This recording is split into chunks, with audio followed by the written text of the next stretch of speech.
You gotta make life interesting like that, because the shit is flimsy.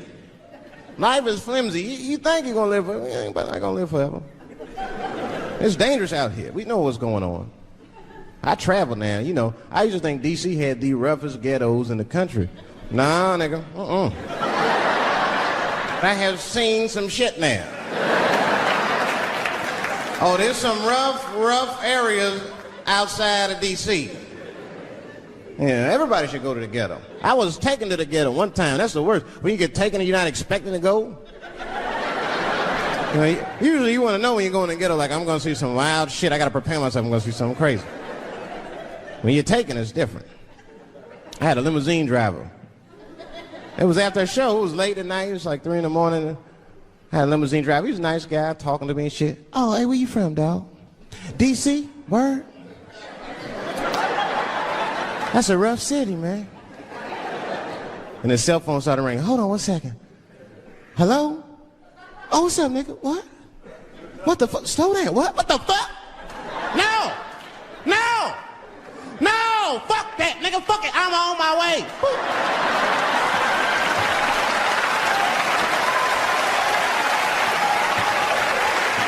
Hey. I gotta make a stop real quick.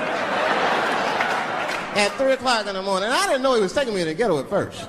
I started looking out the window. I was like, what the fuck? Is gun store, liquor store, gun store? Where the fuck you taking me? This don't look good. He didn't say shit. He just pulled up in front of an old rickety building that looked like a project. Now, I'd never been there before. I'm not sure if it was a project, but it certainly had all the familiar symptoms of a project. A fucking crackhead ran this way.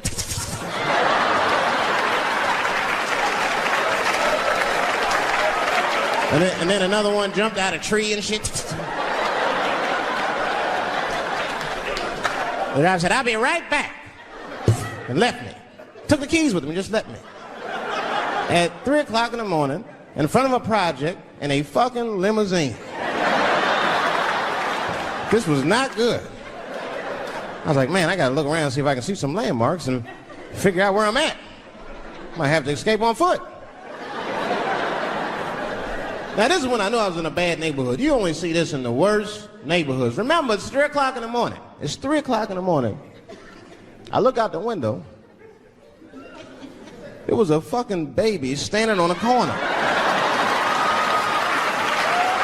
at this.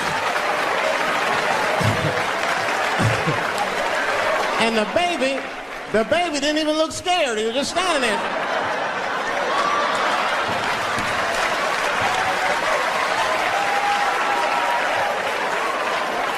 I mean, it made me sad. It made me sad, really. You know what I mean? Because I wanted to help the baby.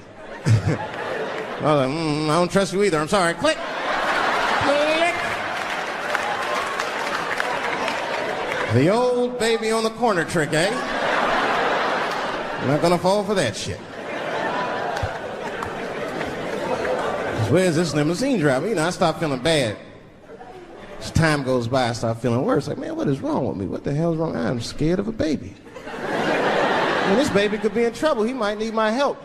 I got to do something. But I wasn't going to get out the car. I'm serious, man. I just cracked the window a little bit. There's an old limousine. I can roll it down.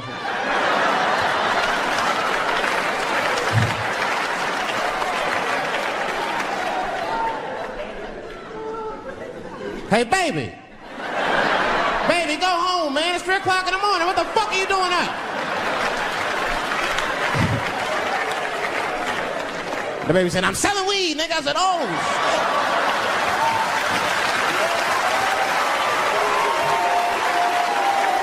I wasn't expecting that. I'm sorry, I had to buy 2 bags from him to calm my nerves. Let me get two coins. Got back in the car and rolled me a joint, man. So, that shit was scary, man. Every once in a while, like a crackhead would come up to the car and look in the window. It was like Jurassic Park and shit. He'd be looking on the car. Hey, get out of here, cracky. That baby was still standing there, man. That's what it is. Then I started feeling bad again. Yeah, weed make you feel guilty sometimes, you know. Man, what is wrong with me, man? I have just bought weed from an infant. I can't condone this kind of behavior. What am I thinking? I can't let the fear ruin my morals. Gotta do something.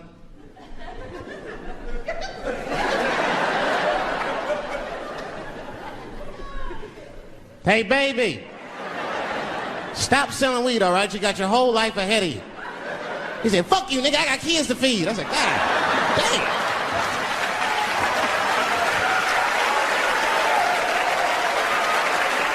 Sad.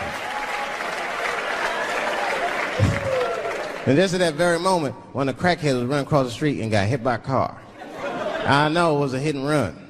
The police did it. That's all right, they sprinkled some crack on him and got back up. My life. It's too much there to stress you out. This whole world is just drug-infested. Hate-infested, drug-infested world. Hate drugs. I heard the worst drug story. You know what my friend told me? You know what he's dealing with? His landlord is hooked on crack. That's terrible. That's pressure.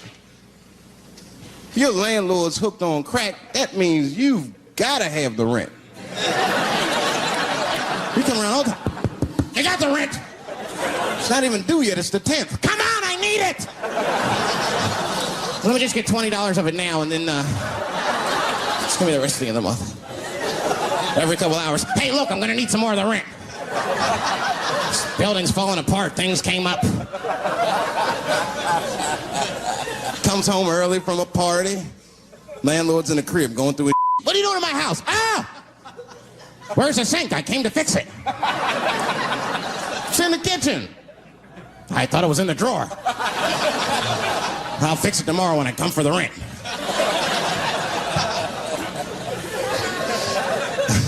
You know what I hate about drugs? I hate when like people my age and older get hooked on crack. I hate that.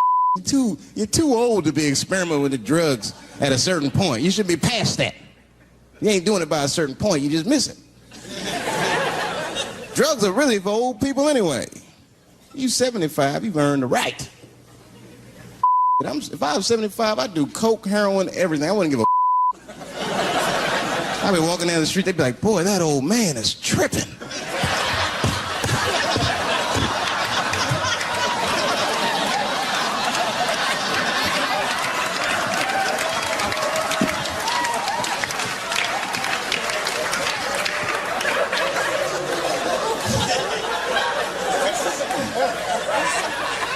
Can't do everything.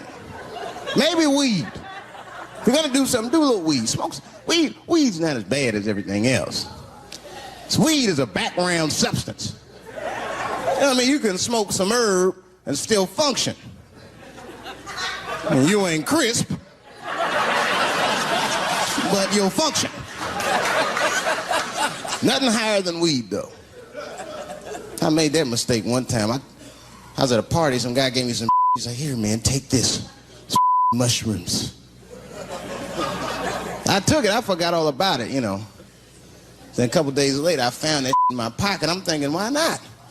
Because I'm thinking it's like weed, some background. I planned my whole day out like it was weed.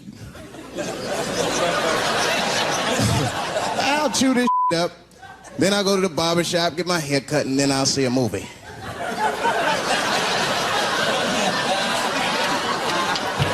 I chewed it up.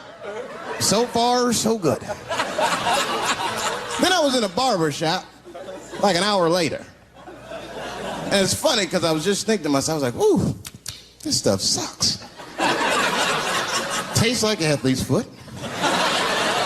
I feel sick, but I'm not really high.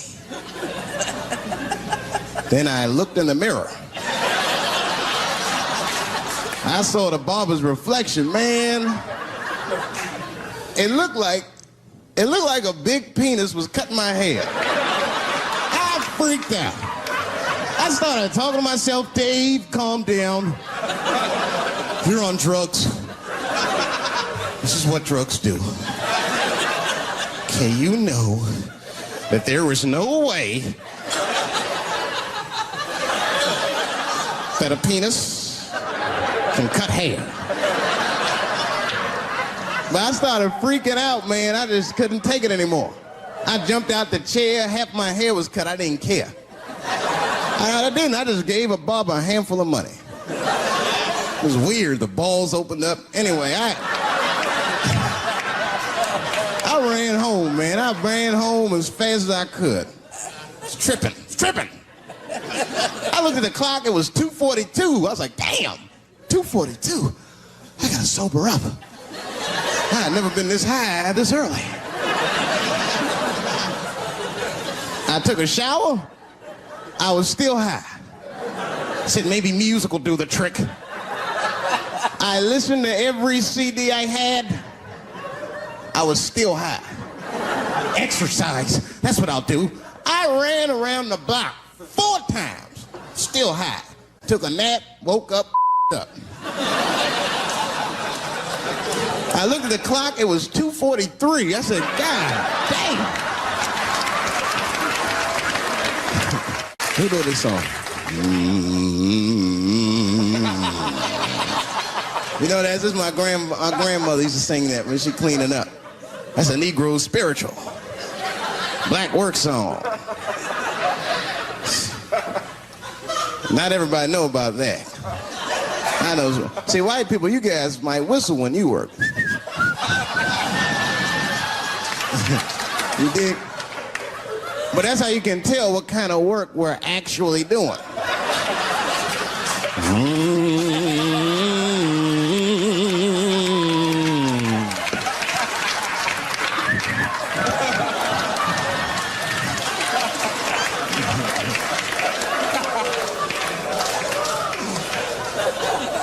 I study that kind of I do. Anything that has to do with race. I read a little here, see a little there. And I travel. That's always good.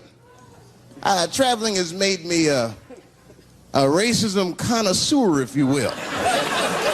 You know, it's different from region to region. Anyone ever been down south?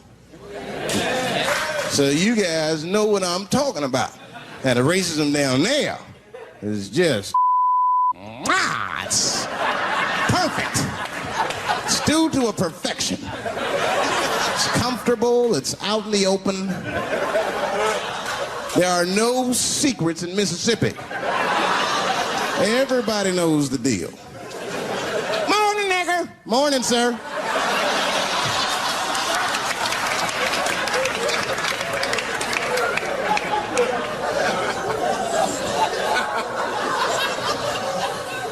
Not up here. You hit the big cities, man, it's different. It's always a secret. And we should do like them. We should keep our shit out in the open, then a little. I mean, with limits.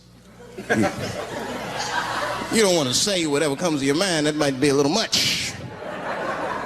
White dude be walking down the street minding his business, and the brother walk up to him, hello, you white oppressor, you slave master rapist of Africa.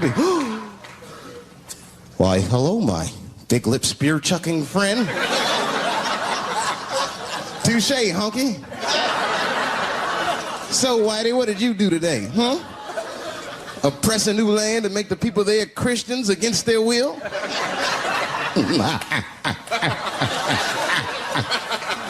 What did you do, fellow? Burn those big black lips on a crack pipe as you miss your job interview? Easy, Whitey, you're cutting deep. All this chit-chat has got me thirsty. If you will excuse me for a moment, I'm going to go to the Korean store and get something to drink. Ching-a-ling.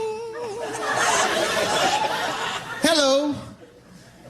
You slanted-eyed, ruining the economy in our neighborhood by opening stores and taking the money out the community. Chink.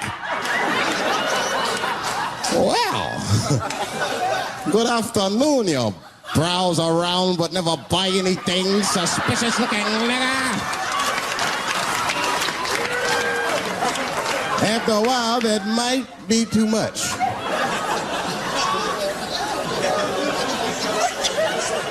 But you can't help it. If you're an American, you're a racist. We brought up from the beginning to think in generalizations. We never look at the individual. We rarely look at the individual. I'm a racist. I know I'm a racist. You know how I know? The other day I caught myself being racist against myself. There's so much going on, I got mixed up. Forgot whose team I was on.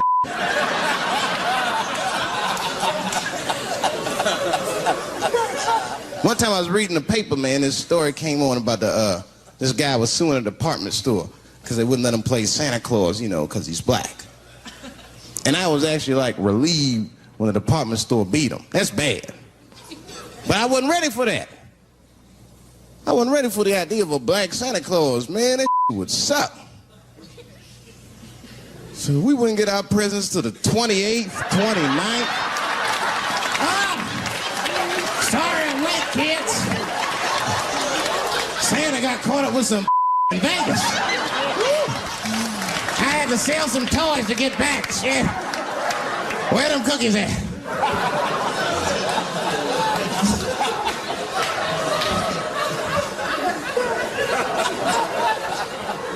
Y'all a great crowd, man. You are.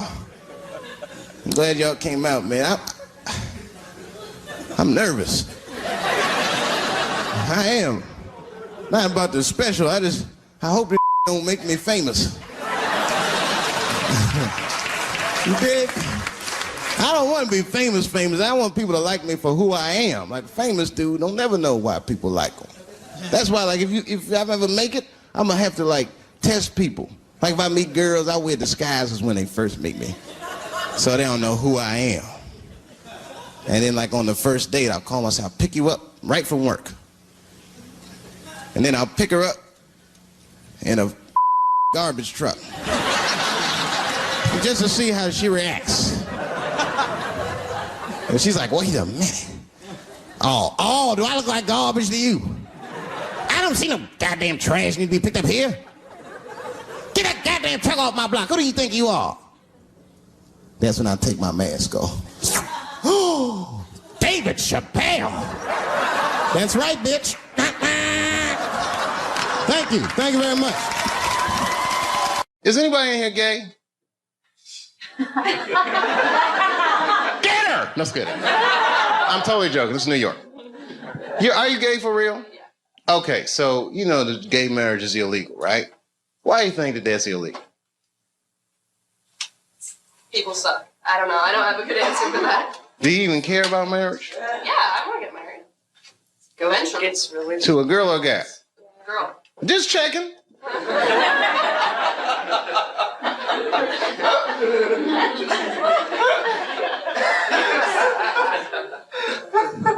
Why do you think it's illegal? People are scared of change. Do you think so? Morality. Who said morality? Do you think so? I don't. Whose morality? Who said big business? She knows what's going on. Huh? Hmm? Yeah? Even gays can get married. They're going to wake up to the reality of problems of marriage just like everybody else. And that's all good and well. You see, here's the thing. No matter what your morality is, it's still a secular society. So even if gay marriage is against my own personal beliefs, I can't necessarily believe a government that would say we don't want to do that for moral purposes. Not while you fucking bombing Iraq like that, or sending motherfuckers to Afghanistan like that. I mean, you can't be hitting me with all this dubious ass morality. They say morality because that's what their constituents need to hear, and because they think that's what their constituents want to hear. But honestly, Bill Clinton said 90% of the shit that people talk about has nothing to do with what the actual job of the president is about. You think the president be sitting around, what time is it, 10 o'clock? Oh, we got that gay meeting. Hey, guys, what are we going to do about that? I mean, they don't give a fuck about it. No, who actually is going to give a fuck? Big business. And I have a whole belief system about that you just don't want to know about.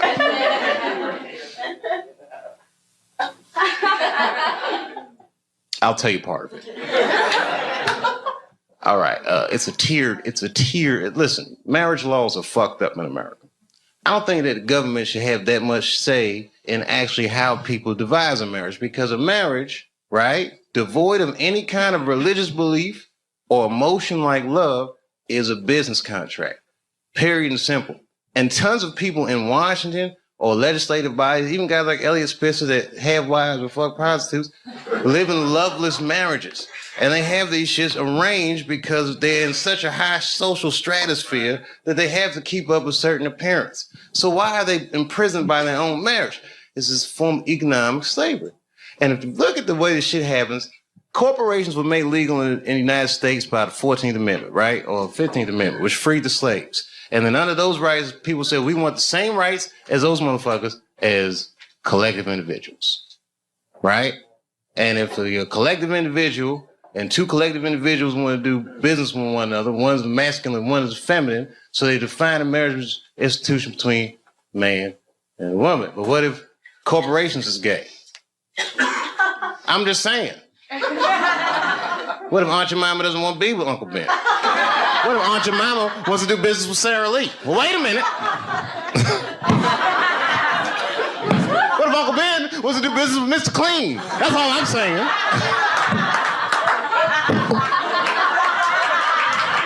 Guys, wait a minute. That's a little gay.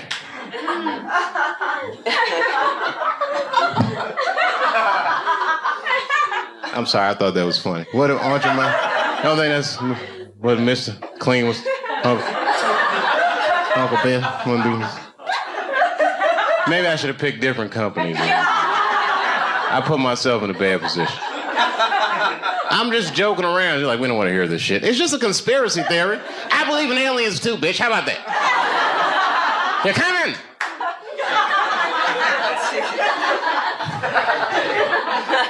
Gay aliens, they're here.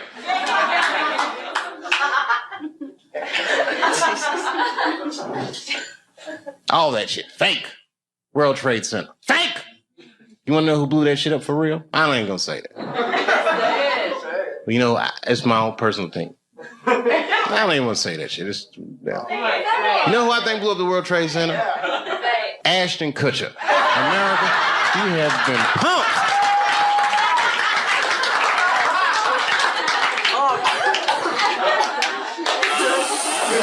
Fake.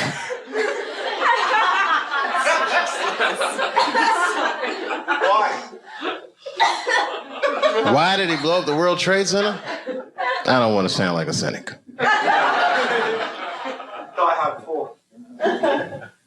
Shit was crazy. I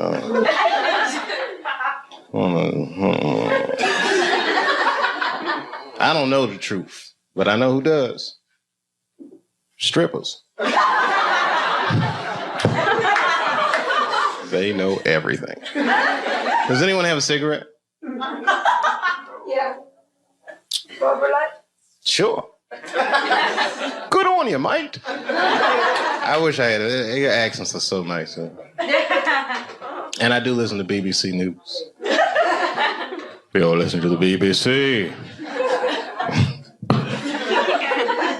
You're all listening to the BBC. That's what they say all the time. GMT. Oh, every time you say what time it is, it goes GMT. What does that mean? Whose mountain? Greenwich. Oh. It's the center. Oh, okay. Meantime. Greenwich Mean Time. Is that where the phrase mean time comes from? Yeah, baby.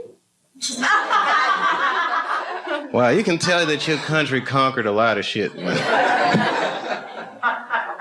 Greenwich Mean Time. I learn shit every day.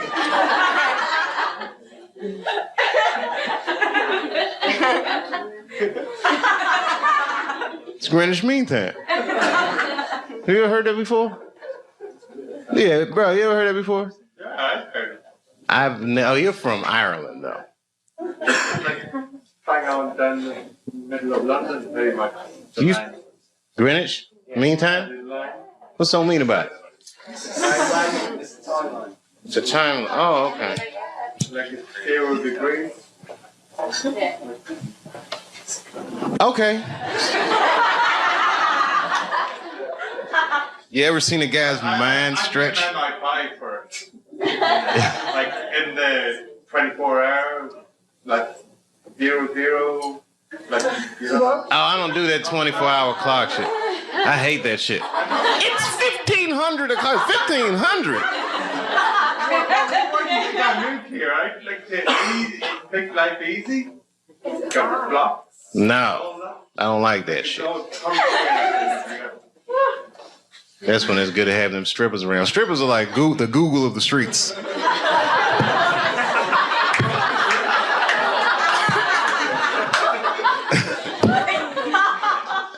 Never seen somebody answer so many questions without a crystal ball.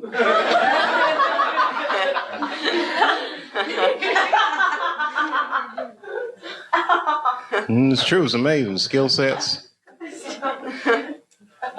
Girls be here, I'm an accountant, I'm a dog trainer, every goddamn thing. It's amazing.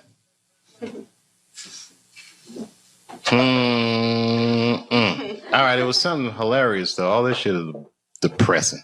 Ashton Kutcher didn't blow up those buildings, by the way. I don't want you to think. I'm not gonna put that on him.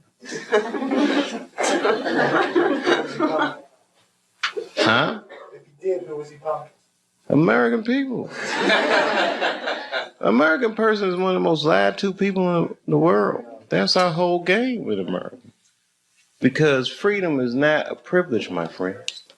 It is a fucking burden. Because a free person has to make choices all the time. And you can't make a good choice unless you have the information. And in America, it's not like China. You know in China when they had the earthquakes, you know what the headline was in the newspaper? What earthquake? They don't tell those people shit.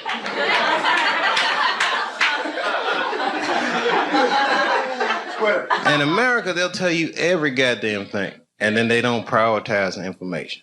You gotta figure all that shit out for yourself. That's right. The war will be breaking out and you'll be like, did Michael Jackson fuck them kids?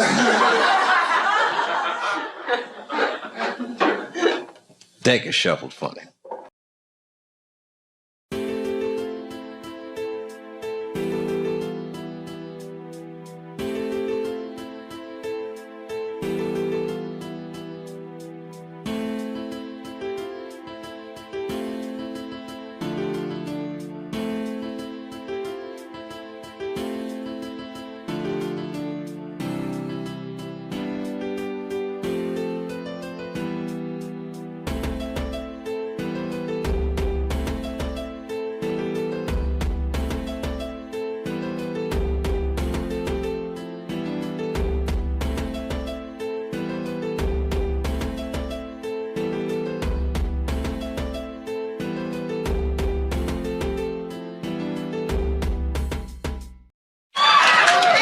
They got a real live paparazzi. I see you.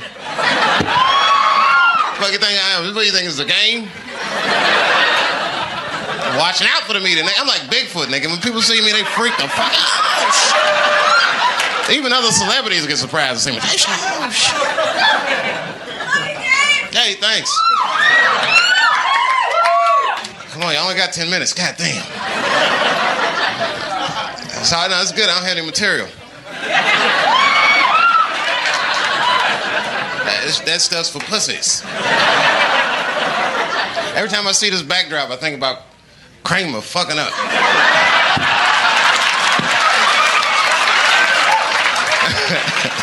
That's why I don't want to see no camera phones on my ass tonight. Because I'm telling you right now, you know, like I'm not wrapped too tight. Like they putting a lot of that corporate pressure on me. So this might be the night that I snap, and you guys be lucky. It's like having tickets to see Siegfried and Roy the night that tiger bit that motherfucker's stomach. He's like, I was there when that Chappelle freaked. I was there. Because that's why we really go to the Tiger Show, right? You don't go to see somebody be safe with tigers. You go thinking in the back of your mind, like, this nigga might get bit. I'd like to see that in person for $35 if I could. Never seen somebody get bit by a tiger before. Only $35. That's fucking hilarious. I'll tell you the truth. When I seen Kramer's tape, I learned about myself. You know what I learned?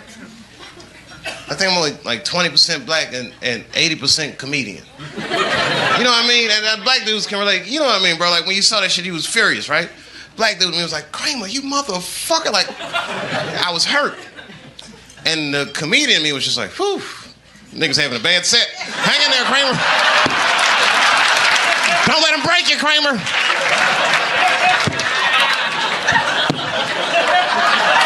Oh, I wish I was there so bad.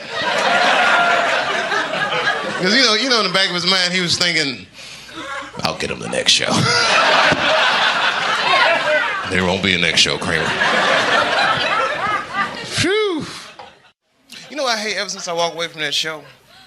Is that people keep trying to give me advice. Because I guess I've been like depressed. And you know you be depressed and people be like trying to cheer you up.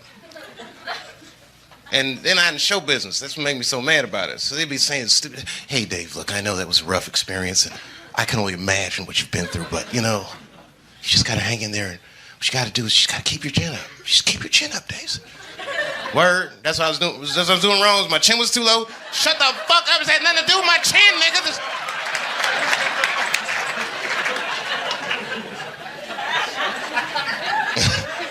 Fuck, keep your chin up. What kind of shit is this? See niggas walking around show business. Oh, I know.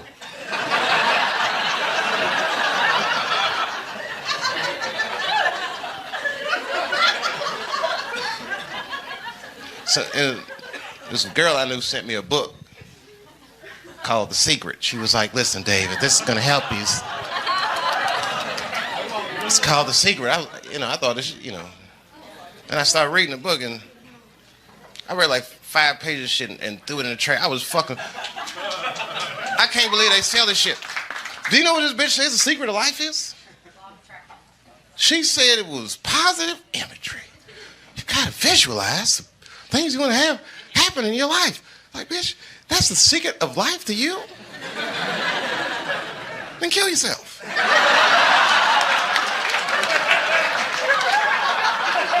It's gotta mean more than that. Positive imagery. The bitch fly to Africa and telling them starving children that shit.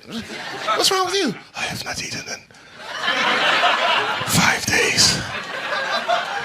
Well, what you need to do is visualize some roast beef and some mashed potatoes and gravy. Oh, please, bitch, you're killing me. Stop talking like that. No. The problem is you have a bad attitude about starving to death.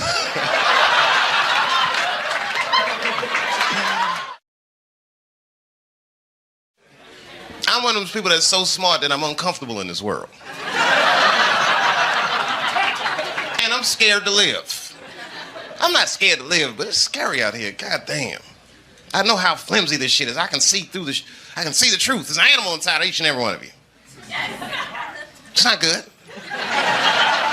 Shit is real. Listen, I was looking at the paper the other day. I'm not making this up. There's a serial rapist in Houston. There's nothing funny about serial rape, but what is noteworthy about this particular rapist is that all of his victims have been men. Enjoy your evening. I can't believe you clapped about that. It's a man raping men in Houston. It's the most gangster shit. So far, like 7 men have already come forward in the Houston area and reported this motherfucker, which means he must have raped thousands. That's a tough phone call for us to make. It's not like when you get raped, ladies. There's no... society don't give a fuck about male rape. There's no hotline for us. If a man get raped, you just gotta get up and walk that shit off. Huh? Got raped. Caught me slipping.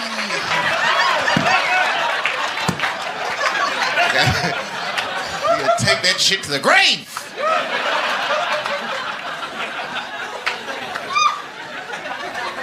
Couldn't even tell my wife some shit like that. Come home, all disheveled and shit. Hey, where have you been? It's 3 o'clock in the morning. Out fucking another woman. Just go back to sleep, okay?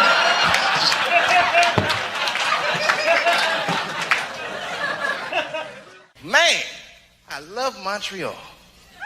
I do, man. Yeah, man, I was hanging out in the black community today. Both of those guys are great. We got along. I got lost today in Montreal. The police helped me find my way. The police helped me. See, I just got back from Los Angeles. Let me tell you something. LAPD overreact to everything. You ever see them in action? Just, oh my goodness.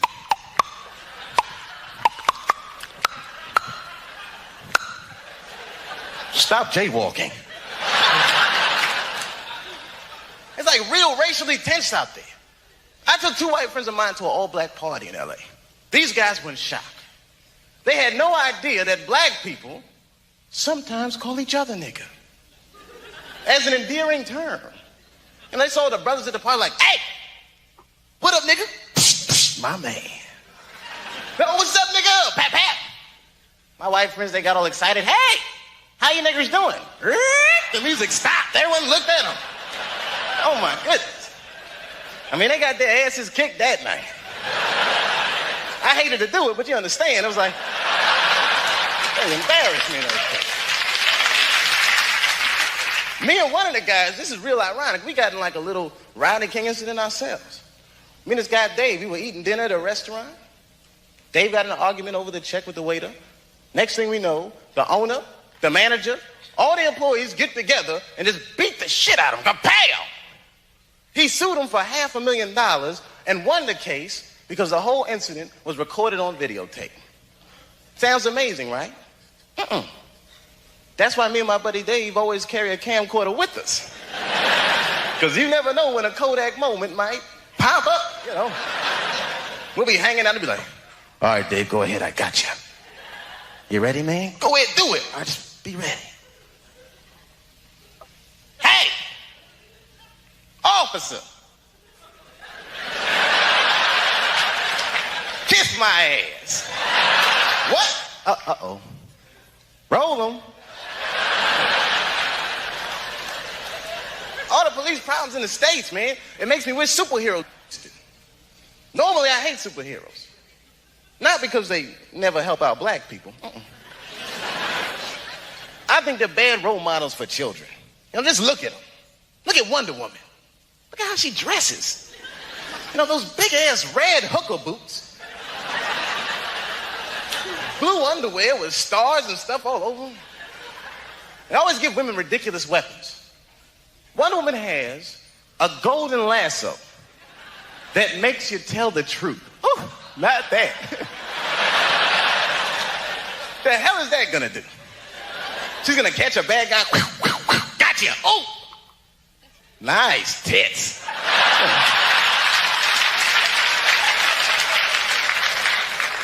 Superheroes never fight crime in black neighborhoods. No, I would love to see Batman in a black neighborhood. I can see him there. He just, Robin. Yes, Batman.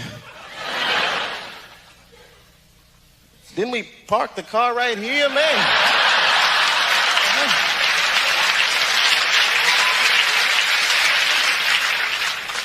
Having such a wonderful time. You know, folks, any of you guys ever do this? I got a little trouble when I was coming into Montreal. I walked to that little x-ray thing at the airport and said a joke about having a gun. Don't do that, yo.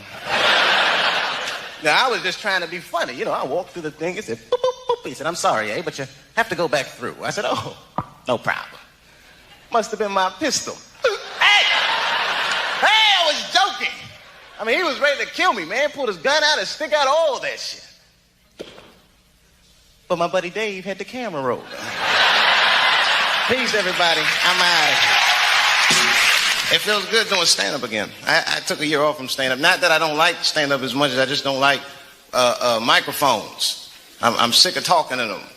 I mean, I used to work at Burger King for 6 years. I didn't work the mic. I worked the grill.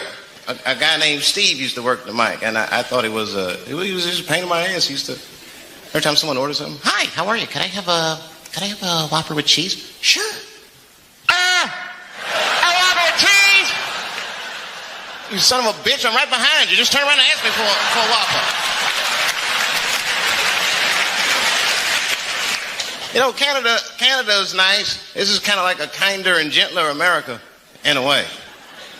Even like the police are nicer. I'm not gonna say they're nice, I don't know. But they just smile at least, you know?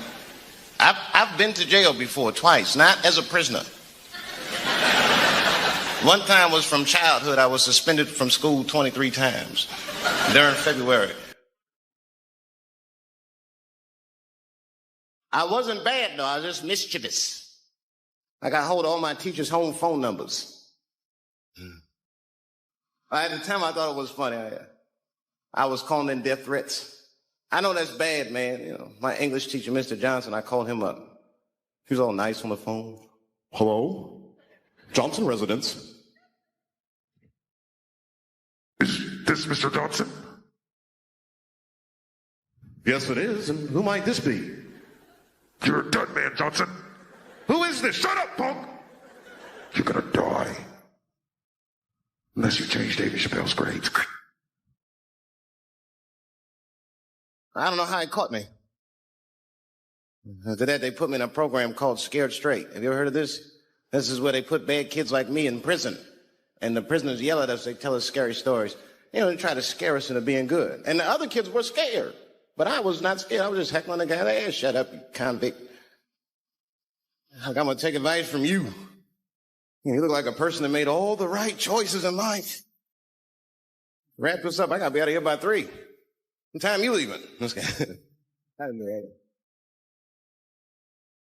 other time I went to jail was, had nothing to do with me, really. I was just bailing a friend of mine out of jail, which is probably no big deal to you, but if you're a black dude, you know, you got to walk right into the belly of the beast. You don't want to. A black dude wants to go to jail. I was scared. I had to look non-threatening. Hey, how are you? I'm here to bail out a friend of mine. Oh, okay. While you're here, you do fit a description. If you'll just walk this way, we can. Said, I'm in the wrong business. I should be the president. Shit, I'm in the wrong business. See, the only reason I don't want to be president is because I'm black. That would make it too hot for me. I mean, you know, I think it could be a black president one day, but you don't want to be the first one. I mean, second or third, that's fine, but that first nigga better watch out. I'm going to tell you that right now. It's too hot. I mean, I'd be the first black president. I don't think that nobody would really hurt me. I'm sure somebody would want to hurt me, but I don't think they touch me because my vice president will be Mexican for a little insurance. You know what I'm saying? Well, you can shoot me if you want, but you're just going to open the border up, so you might as well leave me and Vice President Santiago to our own devices. Ain't that right, Santiago? See.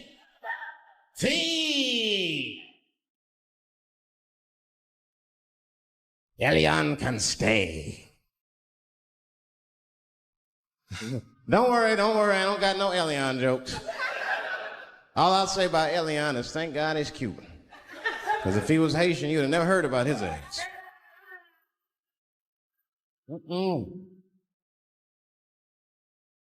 If Elian Gonzalez was Elian Mamumbo from Haiti, they'd have pushed that little rubber tube right back in the water. Sorry, fella, all full. What not?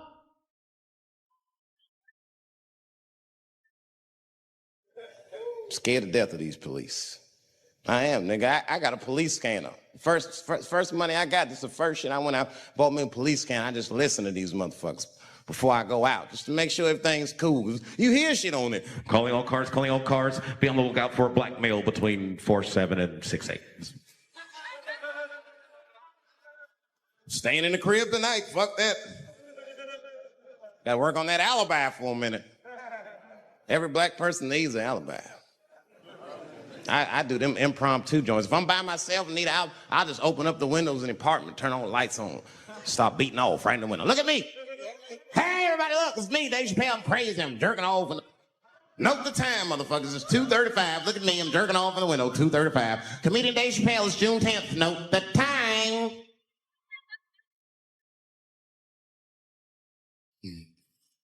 That shit could save my life.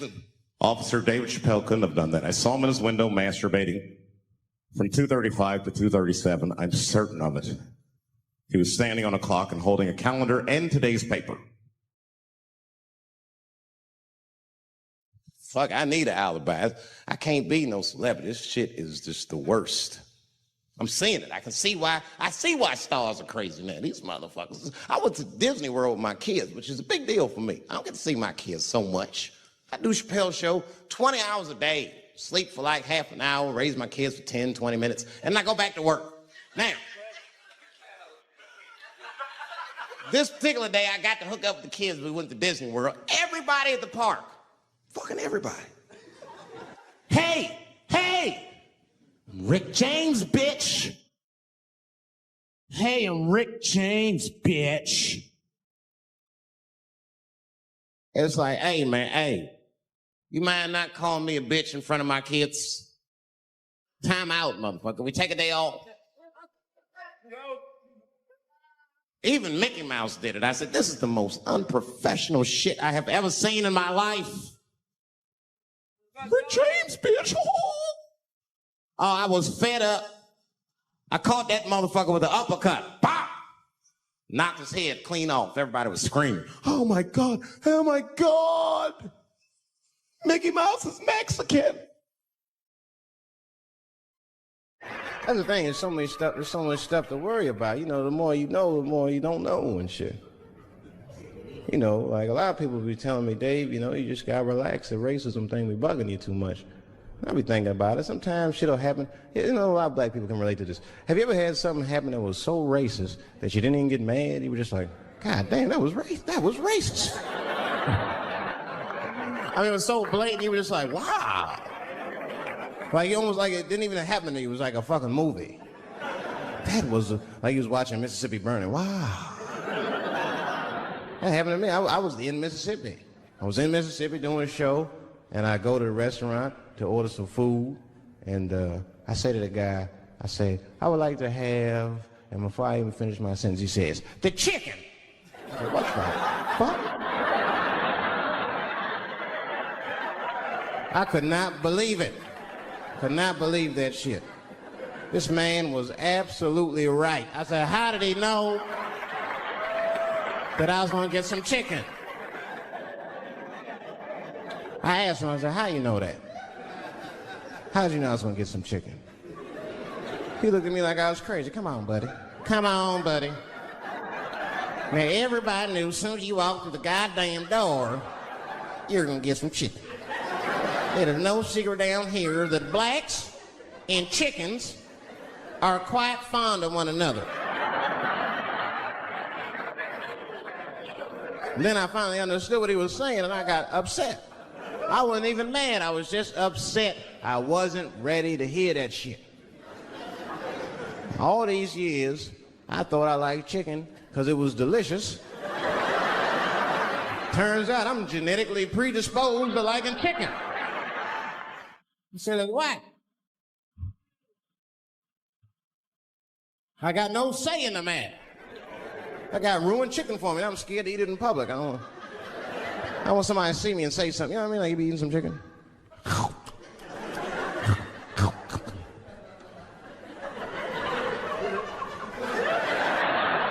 Look at him.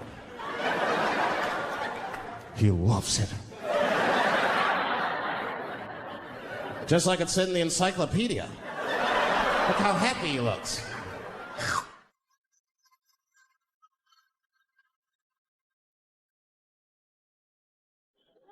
Sometimes the world be too much to deal with.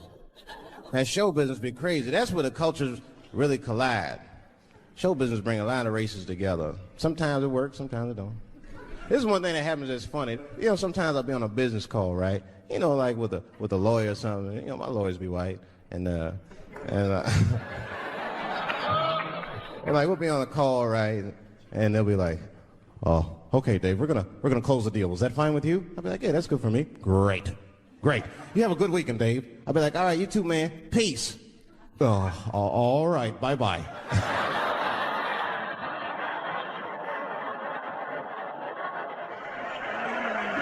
I don't know what to say, right? So sometimes I'll make up shit that's not even slang. Just to see how they handle it and shit. It'd be the same business go, all right, we're going to close the deal. Is that fine with you, Dave? Yeah, sounds good to me. Great. You have a good weekend, Dave. All right, buddy. Zip it up and zip it out. Oh. All right. Zippity-doo-dah. Bye-bye. I don't deal with jails. Don't deal with jails, and I don't deal with police. My house got robbed in New York. I didn't even call the police. I wanted to, but I couldn't. My crib is too nice. It's not that it's too nice, but it's too nice for me. You know how the police are in New York. Soon as I open the door, they'll be like, oh, he's still here. Open and shut case, Johnson. Apparently, this black guy broke in and hung up pictures of his family everywhere. Never seen anything like it. Don't deal with them, man. I had to bail a friend of mine out of jail one time. You know, that was horrible. I was scared. I had to walk right into the belly of the beast. I tried to look as non-threatening as possible. Hi. I'm here to bail out my buddy. Oh, okay. Well, while you're here, you do fit a description. If you'll walk this way, we can process you. How they always get us. It's fitting those damn descriptions. Now, I could be bitter and blame all the police, but no. I'll tell you who I blame. It's those sketch artists. They keep drawing the same brother over and over again. Who is this generic man we all look like? I want to know what they say when it's us. You know what I mean? They'd be in that room like, did you get a look? Did you see the guy that tried to rob you? Yes. Yes, I did. He's about 6 feet tall, I'd say. 6 feet tall? Yes. He had his hat on backwards, too. Good. That's good stuff. Hat was on backwards. Yes. He was black? Okay. Big lips, big nose, hanging out. Say no more, sir. I'll draw him from memory. You know, let me get my stencil. I think we can trace this guy and save some time. I'm having an artistic dilemma. I have 2 poems.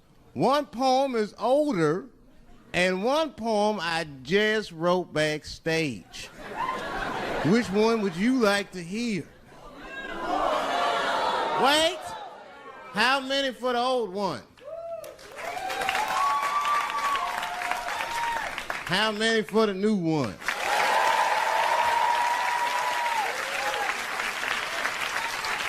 All right, so remember, if it sucks, you ask for it.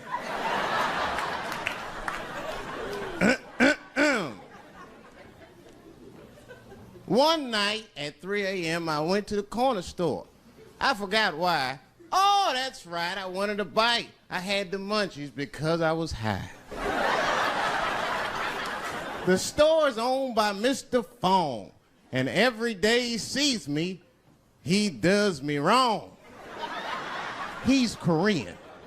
Now, I'd never say I hate all Korean people. I haven't met all Korean people. That hate talks for savages. But even though I don't generalize, I do percentages and averages. So far, I hate 1 out of 5 Korean people I've met so far. So I come in the store. Hello, Mr. Fong, I say. And he just scowls at me and growls at me. Buy something. Hurry up. Now look, I'm not stealing in the least, but if you're shopping and you know someone's watching you shop, that shit'll make you look like a thief.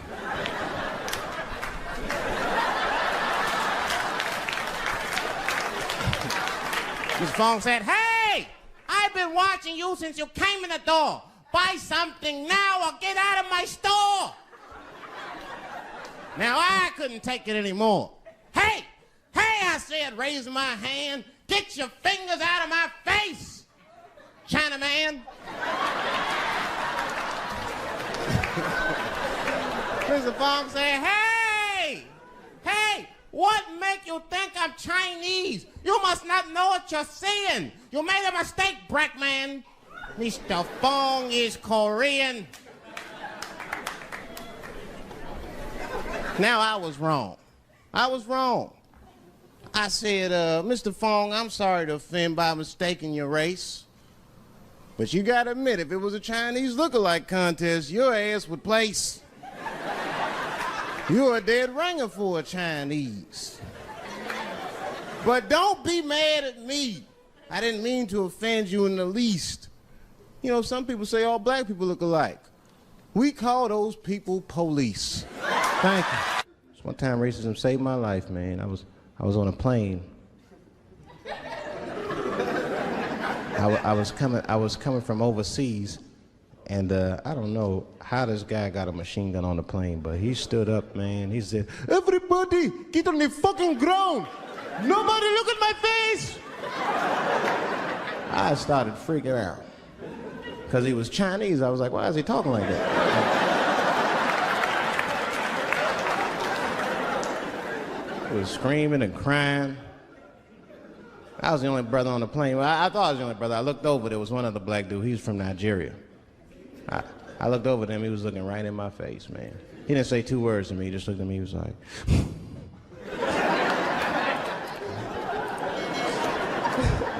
He didn't need to talk, I knew just what he was talking about. I looked right back at him, I was like...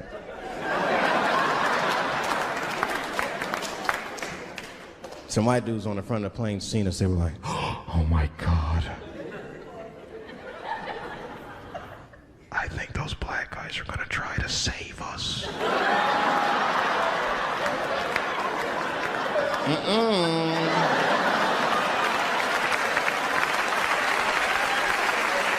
We were just communicating that we understood the situation. We were both seeing the same thing. What we understood was simple. Terrorists don't take black hostages. That's the truth. I have yet to see one of us on the news reading a hostage letter. They is treating us good. We all chilling and shit.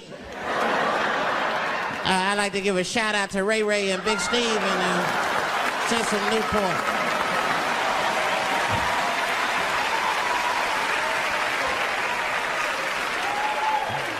You're not gonna see it. Terrorists are smart. They know what they're doing there, you know. They terrorists. They know what black people's bad bargaining chips.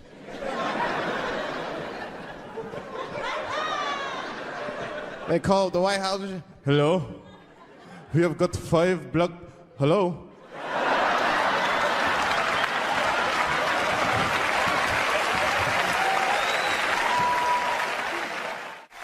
There's too much shit out there to stress you out. This whole world is just drug-infested. Hate-infested, drug-infested world. Hate drugs. I heard the worst drug story. You know what my friend told me? You know what he's dealing with? His landlord is hooked on crack. That's terrible. That's pressure. If your landlord's hooked on crack, that means you've got to have the rent. You come around all the time. I got the rent. It's not even due yet. It's the 10th. Come on, I need it. Let me just get $20 of it now, and then just give me the rest of the end of the month. Every couple hours. Hey, look, I'm gonna need some more of the rent. This building's falling apart. Things came up. Comes home early from a party. Landlord's in the crib going through his shit. What are you doing in my house? Ah! Where's the sink? I came to fix it. It's in the kitchen. I thought it was in the drawer. I'll fix it tomorrow when I come for the rent.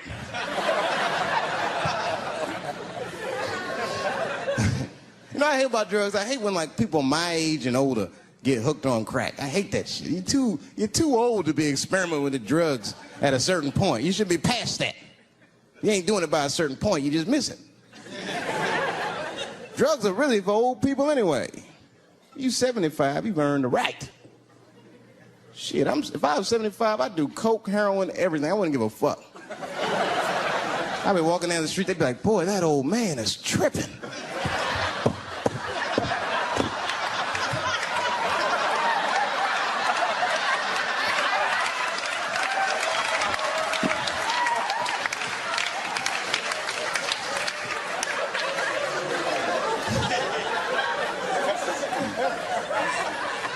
Can't do everything.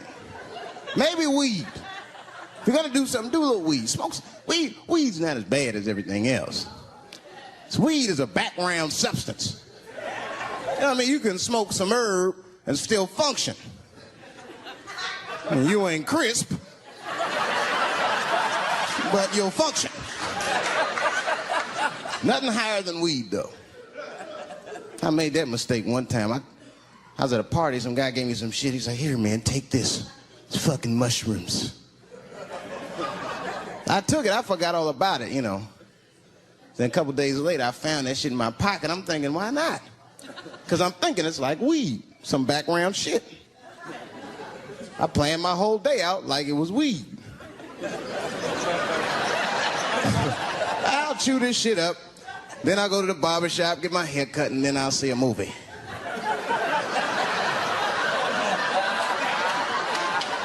I chewed it up. So far, so good. Then I was in a barber shop, like an hour later. And it's funny, because I was just thinking to myself, I was like, ooh, this stuff sucks. Tastes like athlete's foot.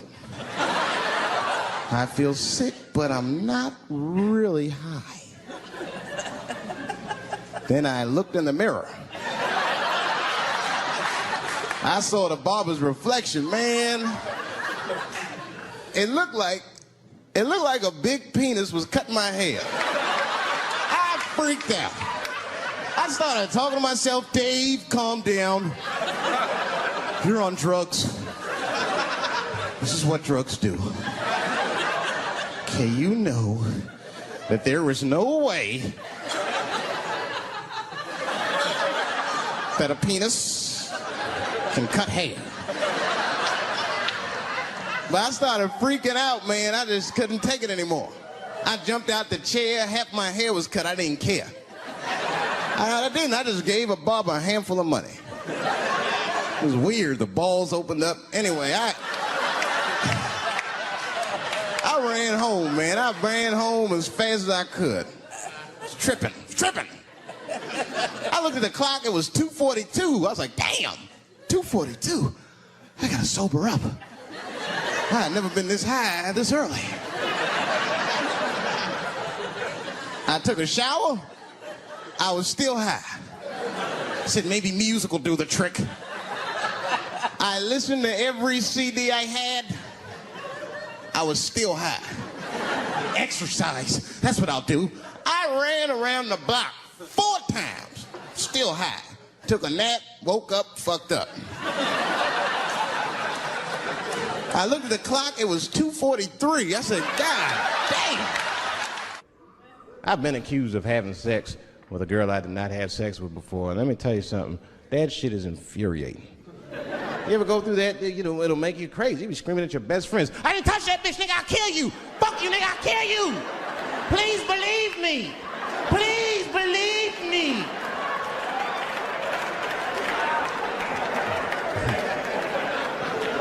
But Clinton didn't do it like that, did he? And Clinton came out of the press conference all relaxed, his shoulders all relaxed and all this trouble. It looked like he just got done fucking or something. Listen, let me tell you something, America. I don't think you heard me the first time. I did not have sexual relations with that woman.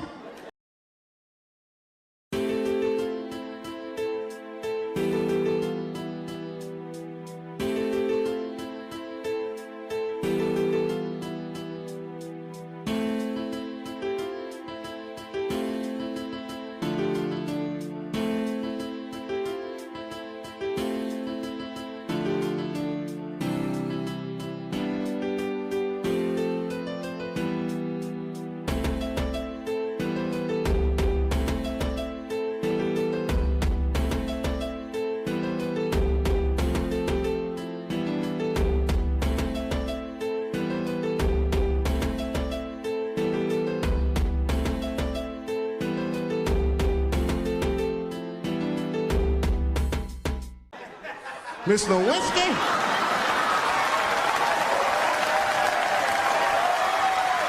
You know who did it. You know who did it.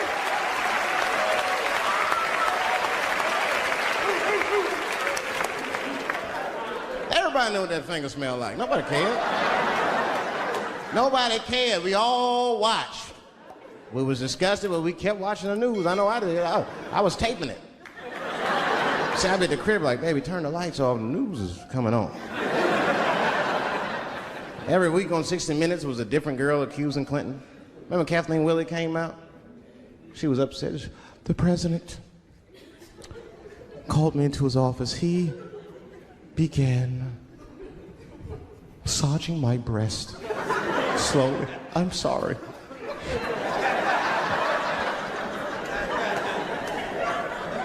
And then he placed my hand on his genitals. Ed Bradley was shocked. Was he aroused? I was at home like, yeah, was he aroused?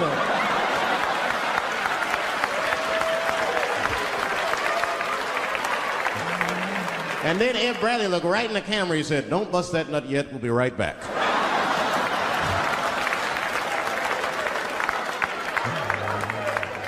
Oh, man, the news had never been so good.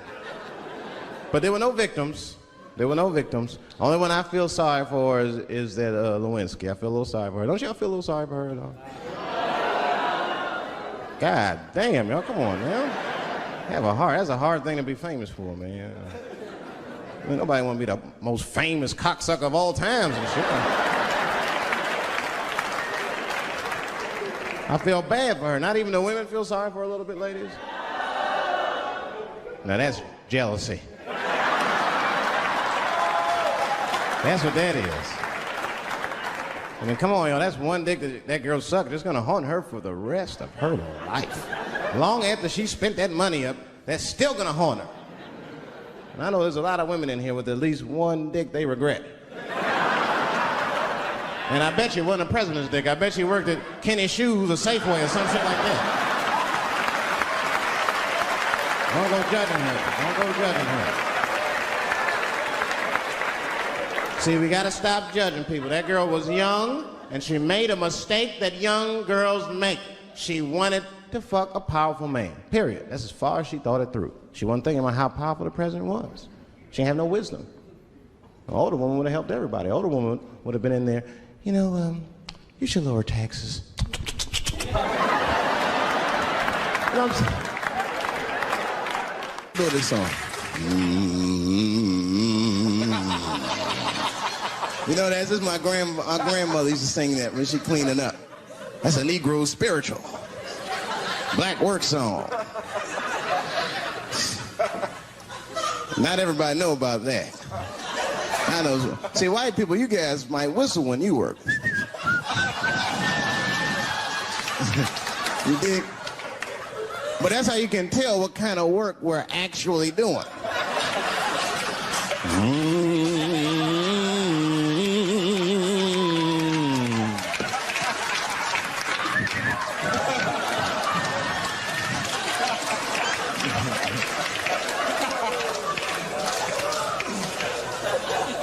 I study that kind of I do. Anything that has to do with race. I read a little here, see a little there. And I travel. That's always good. Traveling has made me a racism connoisseur, if you will. You know, it's different from region to region. Anyone ever been down south? So you guys know what I'm talking about. Now, the racism down there is just... it's perfect. It's due to a perfection. It's comfortable, it's out in the open. There are no secrets in Mississippi.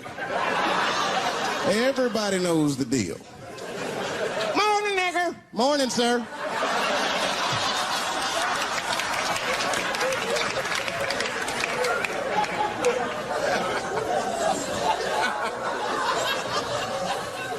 Not up here. You hit the big cities, man, it's different. It's always a secret. And we should do like them. We should keep our shit out in the open, then a little. I mean, with limits. You don't want to say whatever comes to your mind. That might be a little much. White dude be walking down the street minding his business, and the brother walk up to him, hello, you white oppressor, you slave master rapist of Africa. Why, hello, my big lip spear chucking friend. Touche, hunky. So, Whitey, what did you do today, huh? Oppress a new land and make the people there Christians against their will?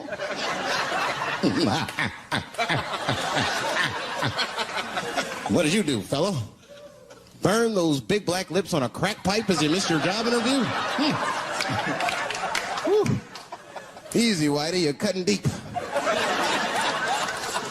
All this chit-chat has got me thirsty. If you will excuse me for a moment, I'm going to go to the Korean store and get something to drink. Chilling. Hello. You slanted-eyed, ruin the economy in our neighborhood by opening stores and taking the money out the community. Chink. Wow. Good afternoon, you browse around but never buy anything. Suspicious looking nigga. After a while, that might be too much.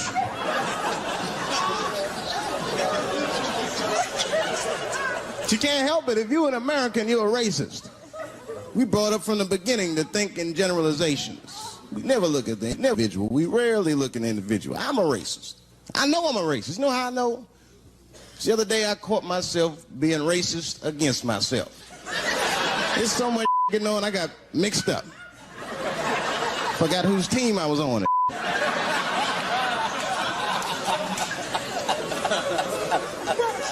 One time I was reading the paper, man, this story came on about this guy was suing a department store because they wouldn't let him play Santa Claus, you know, because he's black.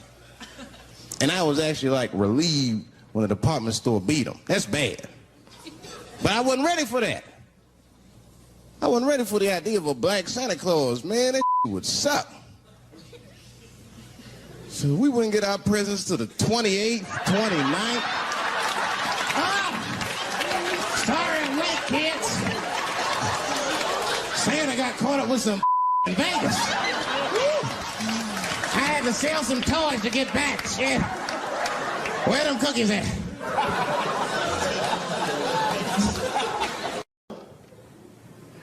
There's a trans woman sitting in the audience.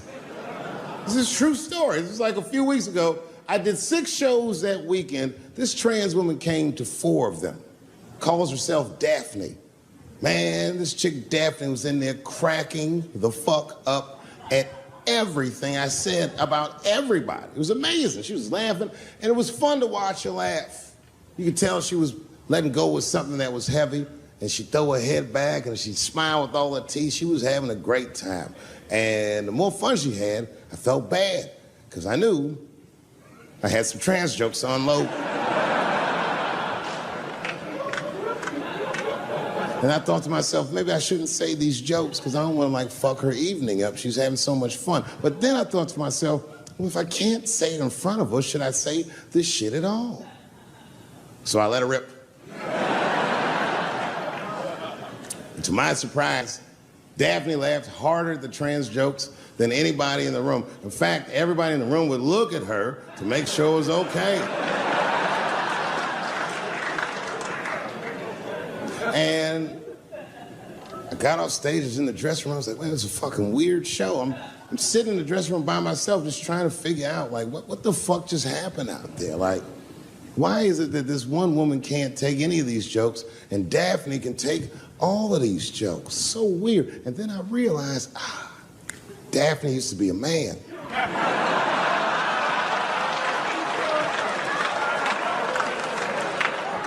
So now I go out of the dressing room and like you can see like all the staff was there like cleaning the club up, the audience had gone, and sitting at the bar by herself was Daphne. And she's like, hey, Dave, come join me for a drink. And I don't want her to think that I'm transphobic or nothing, so I'm like, fuck, I guess I could have at least a drink. And we get some tequila and we're sitting there. And she was fucking cool. Turns out that Daphne, she wants to be a comedian.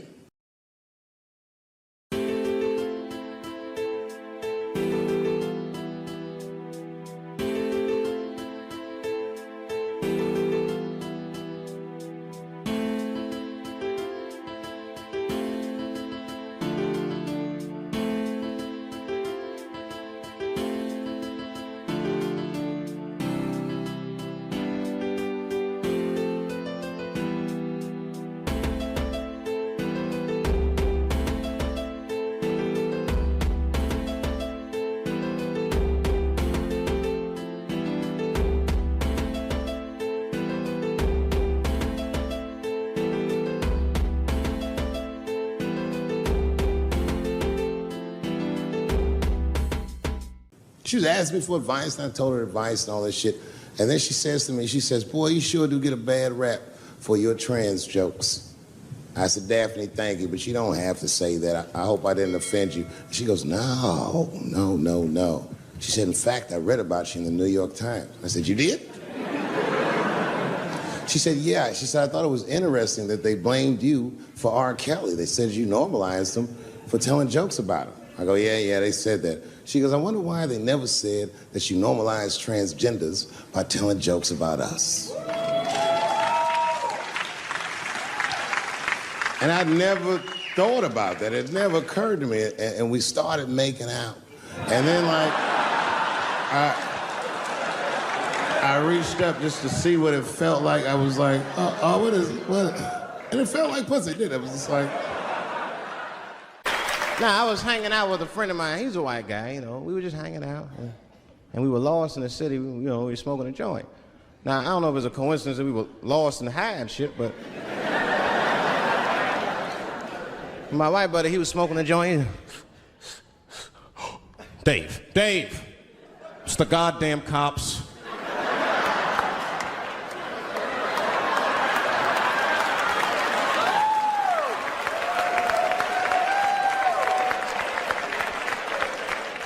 I'm gonna ask him for directions.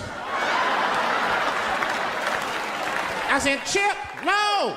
Chip, don't do it! It was too late. He was walking over there. This man was high as shit. Excuse me, sir. Touching him and shit. Excuse me. Need some information. Start confessing things you shouldn't confess. I'm a little high. All I want to know, which way is 3rd Street? The cop was like, hey, take it easy. You're on 3rd Street. You better be careful. Go ahead, move it. Move it. And that's all that happened. That's the end of the story. Now, I know that's not amazing to some of you, but you ask one of these black fellas, that shit is fucking incredible, isn't it? I'm saying a black man would never dream of talking to the police high. That's a waste of weed.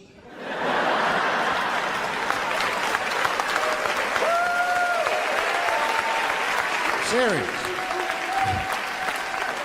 I mean, I'd be scared to talk to the police when I'm sleepy. They fuck around and get the wrong idea and shit. Oh my God. That nigger was on PCP, Johnson. I had to use necessary force. You saw him. No paperwork. Just sprinkle some crack on him. Let's get out of here. That's how it is. But at the time, I didn't think there was anything racial about it. I was just like, man, Chip, you got fucking lucky. You better be careful. But then another time, me and Chip are driving. Now, I'm not driving. Chip is driving, and he's driving a little crazy. He's been drinking. Now, I don't like to let my friends drive drunk, but, you know, I was smoking a joint. I couldn't really say shit to the guy.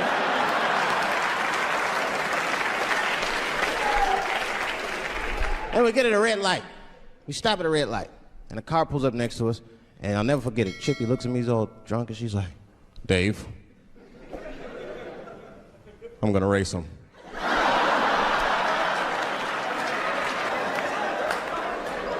I knew it was a bad idea. But I was high. I tried to explain to him it was a bad idea, but all that came out was, well, nigga, sometimes you got race, I don't know.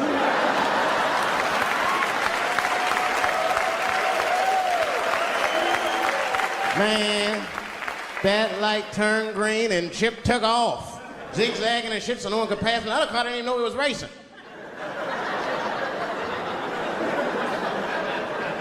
Then the police seen us and pulled us over. Now you understand, I'm scared as shit. I mean, come on, the car smells like weed. I've been speeding, this man is fucking drunk. I was scared. Chip was not scared at all. It was weird, he didn't even turn his radio down. Isn't that weird a little bit? I mean, if you get pulled over, wouldn't you turn your radio down? Nobody want to get their ass beat to a soundtrack and shit. You know what I'm saying? Chip had the music blasting. We're not gonna take it.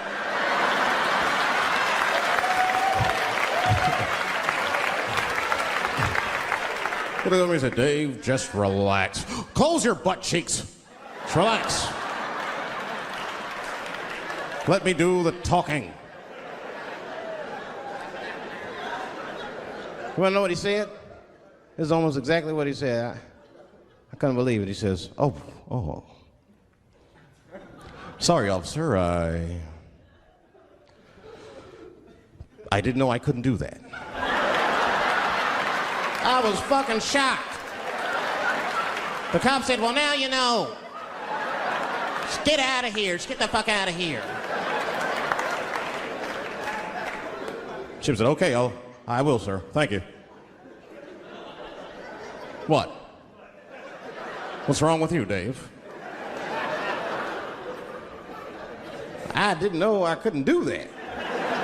He said, that was good, wasn't it? Because I did know I couldn't do that.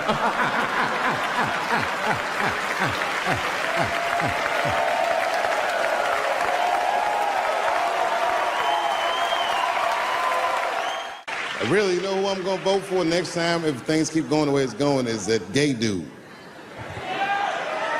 No, Mike Pence.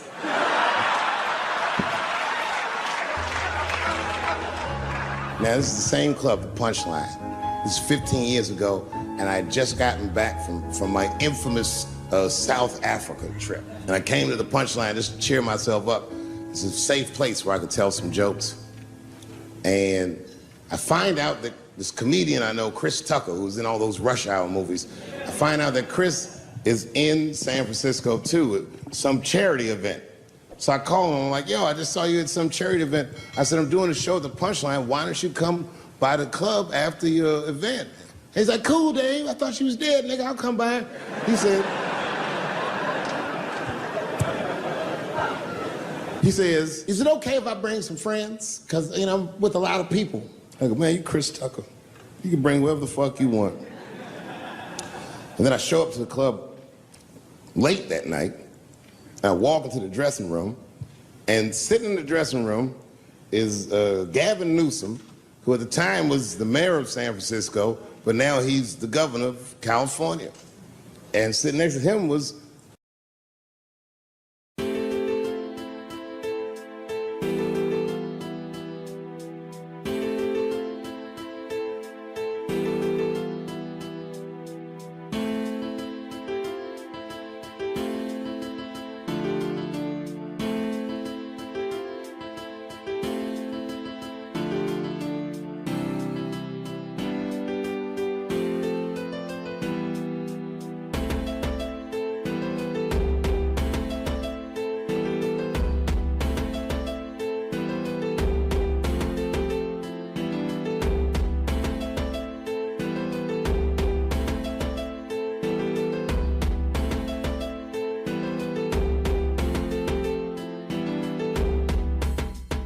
Kamala Harris, who at the time was the DA of San Francisco.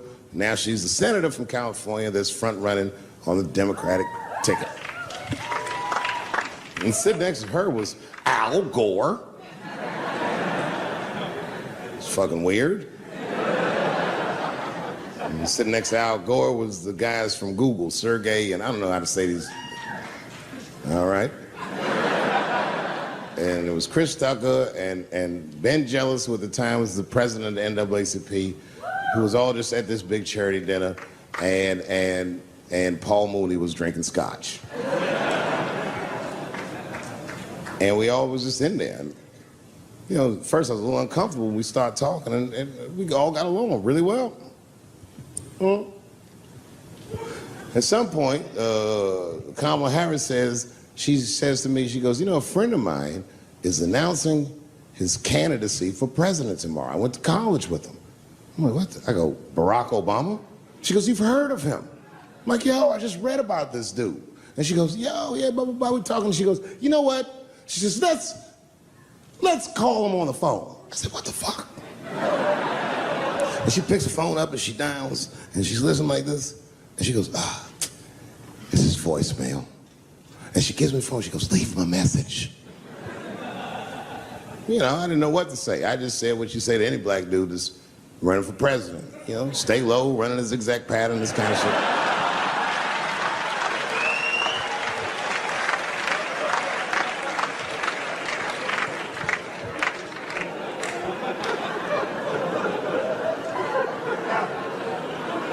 And then the last thing I say is, you know what? I said, sir, I really do believe you can do this. Like, man, I'm wishing you luck.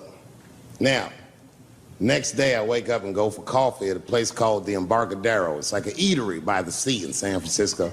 And I'm walking to the coffee shop and there's a police line and I can't cross the tape. But then I figure, fuck it, I'm Dave Chappelle, so I go into the thing like this. And the police yoke me. These motherfuckers like tackle me immediately. And I see over the police's shoulder Gavin Newsom. I couldn't remember his name, but I remember the night before I had kept teasing him and saying he looked like Christian Bale, the guy from the Batman movies. So I see him and I can't remember the name, so I'm just like, Batman, help!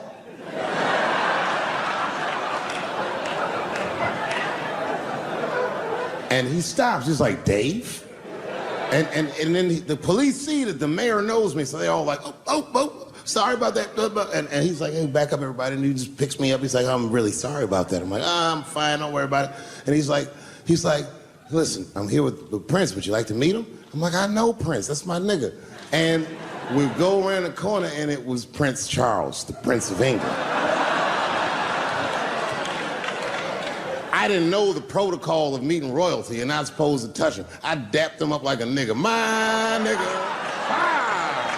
Just hugging him and shit like this, dapping him up. Like this.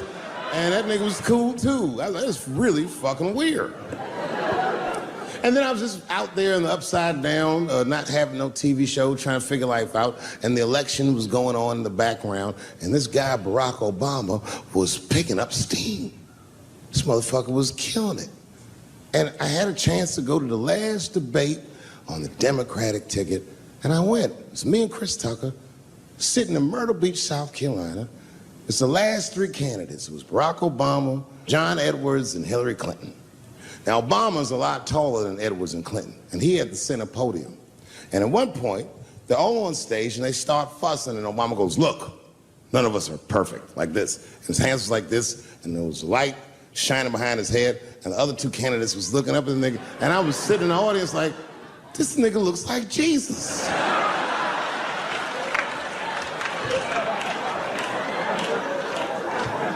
And I realized in that moment that I was looking at the next president of the United States. I was certain of it. I couldn't explain it, but I knew what I was seeing. And I got really excited. And I'm not that kind of guy. I said, I gotta meet this motherfucker. So I stayed. They were all on stage doing interviews, and I just waited. I was waiting and waiting, and then John Edwards was done with his interviews first, because everybody knew he wasn't gonna win. And I see John Edwards, and I said, hey, Senator Edwards, I just wanted to say hi, and that motherfucker looked at me like, I'm like, fuck you, nigga, you gonna lose anyway. And then he left, and then Hillary Clinton just walked by me in one of them Steve Harvey suits.